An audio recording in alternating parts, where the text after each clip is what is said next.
Well, I thought I was ready to film. I'm obviously not ready to film, am I?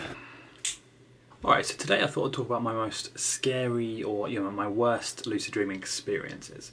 Because although I've been doing this for several years, there are obviously always going to be times where, I get it wrong or I have a bad experience. I don't think anyone is safe from having, scary or bad experiences with lucid dreaming. So basically what the first bad experience I've had is the type of lucid dreams where you're not completely in control, you're not completely aware. So you are lucid in the sense that you know it's a dream, but you can't really control everything.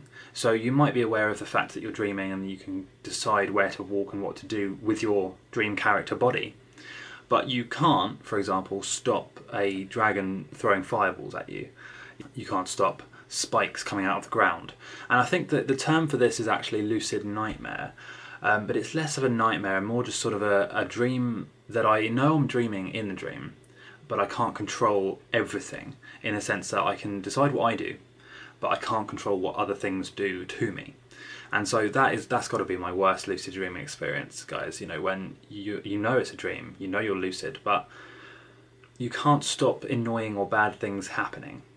And that's got to be the most annoying experience. The second most annoying experience is when your mind starts playing tricks with you. So you can become lucid, and then if you're curious about things like me, if you always ask yourself questions, and if you mentally play this game with yourself of like, I wonder what would happen if this happened, or if I did this.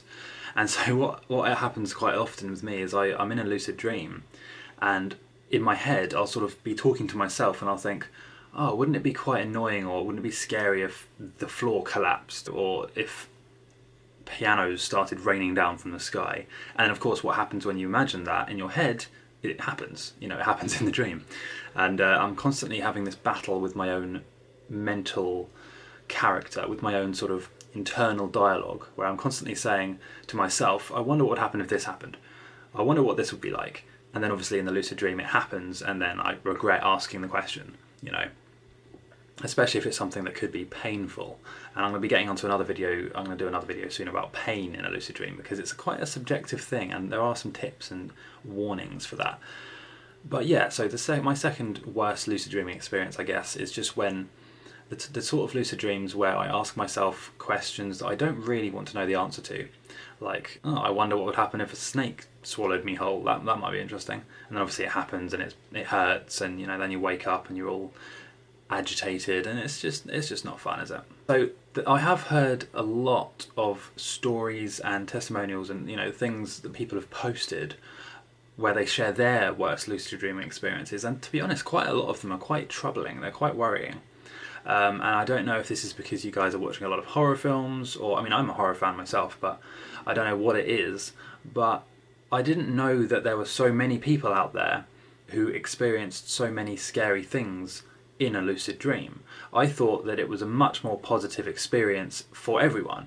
And obviously I knew that depending on the level of lucidity, you're obviously going to have some lucid dreams where you're not in control, some that are slightly scary, and if you're prone to nightmares, you're going to also have scary lucid nightmares every now and then. But there are some quite troubling stories online. People are sharing, stories about them being trapped in a lucid dream. This is obviously a myth. You can't be trapped in a lucid dream, but it feels real to them, obviously, otherwise they wouldn't post it, right? Unless they wanted attention.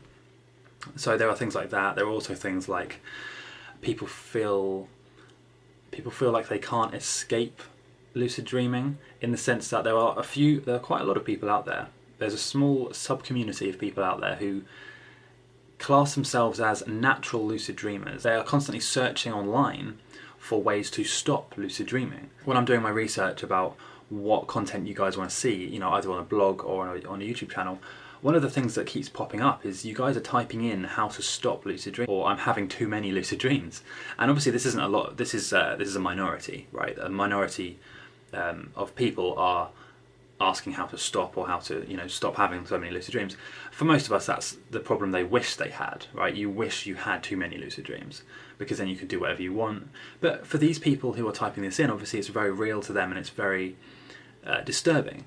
And I think for those people, it's important to focus not on how to stop lucid dreaming, but on how to channel the lucid dreaming energy into something positive. Because obviously if you're trying to stop lucid dreaming, you're doing it wrong, because you're either not in control, or somehow you're bored of having that ultimate level of experience. You're somehow bored of doing whatever you want. And that's something that can happen as well. You might be bored of just knowing that you're in control of the dream. But for most people, I think you type in how to stop lucid dreaming because you're not doing it properly, or because you're having lucid nightmares, or because any scary or really negative experience with lucid dreaming can be changed and improved.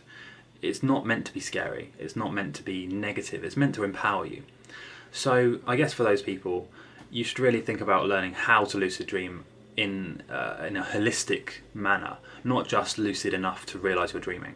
Because if you do that, then you're going to have lucid nightmares. You're going to type into Google how to stop lucid dreaming, and you're going to throw away that potential. I mean, you've already learned how to lucid dream, but by saying how to stop, you're going to throw away all the potential of the beautiful things you could experience if you just did it properly. It's done.